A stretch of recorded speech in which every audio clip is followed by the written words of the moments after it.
my video ya na so TikTok phone to ameka me will followers over 100k so TikTok phone to ameka me will likes by 2 million 3 million likes na so TikTok phone to ameka now tie ni ye na tie bie mu me kasa ekire ba adwenma ena mi benya botre actual steps ni nyina adwuma bie ni ho no ma emu oda echen social media adwuma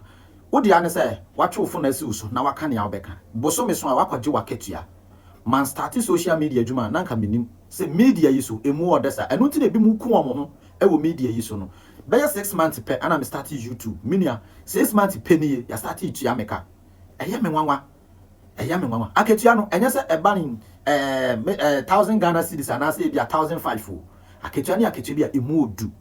YouTube ana TikTok omutu yaka but ma me chire obibi kakra ewo media work ne so yes YouTube no esese unya video a eye video a ankrofo be hwe pa sanso na TikTok etie now so TikTok no so omo betua wo ka age se ebia wo create account no wo US, Germany, UK, France, Australia, China, and Italy. And until say wonim obi e wo these countries so amabobo ya hyase na frɛ no na ka chen so own create account e wo sa account no di mu na onfa logins no ensan ne tie ni ye me kasa e kire ba dwemba yes ese se wo create Gmail account e wo Ghana ha na fa sign enipa no download video we na se obi bia owo sa country ya mabobo so yi fa sign no fa video no e send sa nipa no now afi create Gmail o create Gmail na ana wo Gmail dada o create Gmail ni we are make sure say e be di 3 days yes answer na nipa no betumi start di aya adwuma eno ti say wo create we na 3 days no eso a na afi wo di Gmail no asend sa nipa no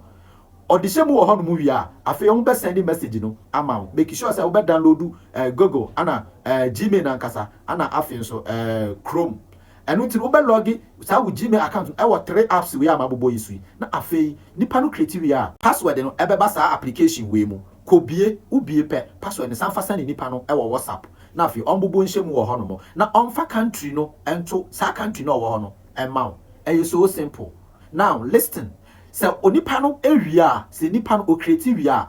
no sa the logins no ama na afi wa log in e wo phone so no start di dwuma now enye video bia na wo be create a omo betu ya uka ese eye video a eye from 1 minute a day call eye video a eye from 1 minute a day call all right now before answer no betu ya uka no ese omo verify so omo be verify wa aje se ukita passport omo fa Ghana card and verify aje se ukita passport it say woni passport a ese ukoye bi now passport so be say nya bre abekire passport ho ade kakra say men twen say obetu kwan answer no akoye passport esa say bibie to misi na me wo kwan ofa so ye de bibia because e bia sa moment na obetu kwan omo hinya na ntam akwantu ni ntam aka be 1 week passport so na ni obia no betum de 1 week ayama ene ya akwantu bia ma wani mu no hyase na ya passport ete ho no mo na nyame be yu buafo e de ama eno nti before answer na TikTok on betu ya uka no aje say wo passport o ma verify now esa wo do passport no e verify as I said, nipa no create a u age enya correct I be our passport so bibia enya correct or Ghana card so udin u age u date of birth and u bibia yes and some of verify no to me asase etua uka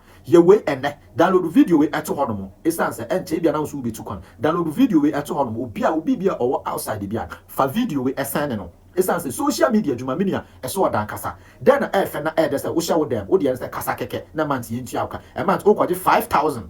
a month, 5,000, 6,000, 7,000 every month. I don't know media me kasa eche ba dwemba. Me say media work eso dan kasa. Me start YouTube 6 months kra me share dey nyaaye. Na so ende YouTube omu tua me ka. Enya ketua ketua bio. Me started TikTok ana ache. Na so TikTok me started dia ketua enya. I don't see say wonim say wo ya dwuma to good ya. Ene ya ese wo so ye tua wo ka. Memfa say wo tirim. Mo amofrɛ me ese ya te say TikTok fo tua ka. Na ketua na ye say me pese me so me gye marketua no. Enya obi ana ye tua ne ka. Enya obi ana ye tua ne ka. Idi ameje so eye KwakuSmart makra.